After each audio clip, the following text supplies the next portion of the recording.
森滝一郎さん、当時44歳。爆心から 4.1 キロの江場の造船所で被爆しました。森滝さんは87歳の今も核実験が行われるたびに平和公園で抗議の座り込みを続けています。昭和20年8月6日、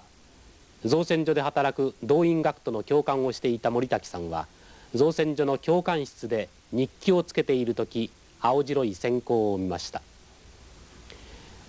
ガラスの破片が右目に突き刺さり失明しました。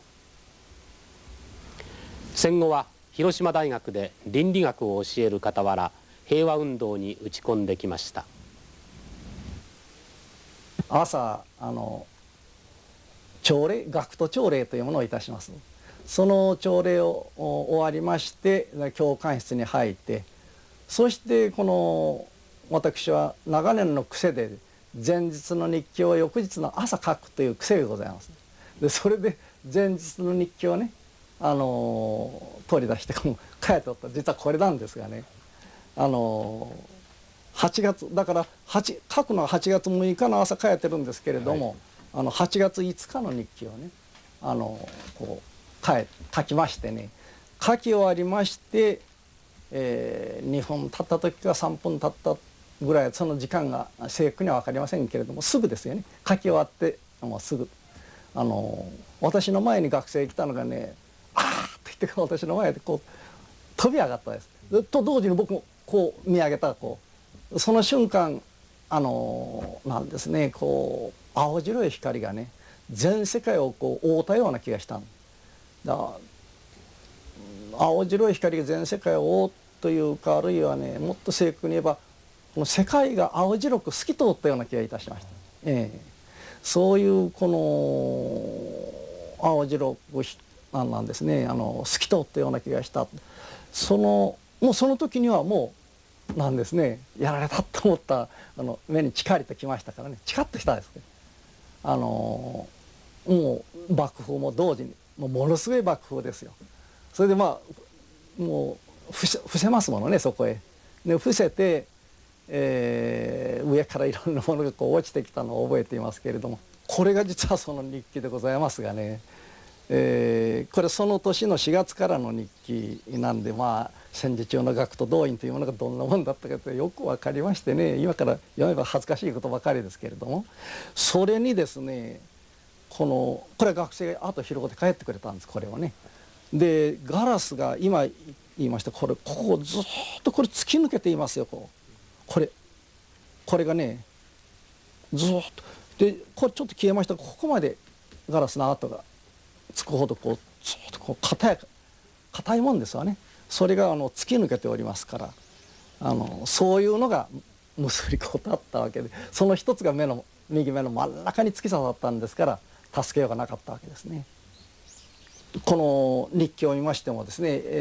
造船所で学生と一緒にねお国のために働いておるんでしょ。お国のために戦争が負けてはならんとある意味で一生懸命自分自身戦争に従事しとったようなもんですから、そういうつまり戦争というものに対する批判も抵抗もなし、むしろ率先してですねその戦時中を生きてきた私にとってはですね、全く恥ずかしくてたまらん自分の前半生っていうふうに見られてきますわね。我誤ってりですよ、要するに。そういうつまり戦争あるいは戦時中そういうことに協力してずっと生きてきた自分の生き方っていうものをこれは全面的に展開しないとなりませんです。ひどいなんですね原爆の惨禍というものを見ておりますからですね、そういうふうなものを持ちきたすようなですねこの近代の物質文明っていうような同じ方向をたどり続けてもいいのかと。もし同じ方向をたどり続けたらこれはその絶頂で人類滅びなきゃならんじゃないかと。僕らにとって一番やはり深刻なのはやっぱり世間で今度風化ということは使いますがね、風化これが一番情けないことでもあるしね心細いことでもありますしね、とにかく風化にこうして一切の我々の被爆者の行動というものは風化にこうして風化させないぞというね、それは語ったり変えたりいろいろ訴えたりするのはみんな風化にこうしてやっとるわけですね。風化させないように次の若い頭にね生き生きとねこれを教え込まなきゃいけない。あれだけのたくさんのこの命というものが無残にね殺され無駄になったでしょ。そうすると命の尊さというものにものすごくまあ何て言いますか、反対の非常に命が取られたむごたらしい状況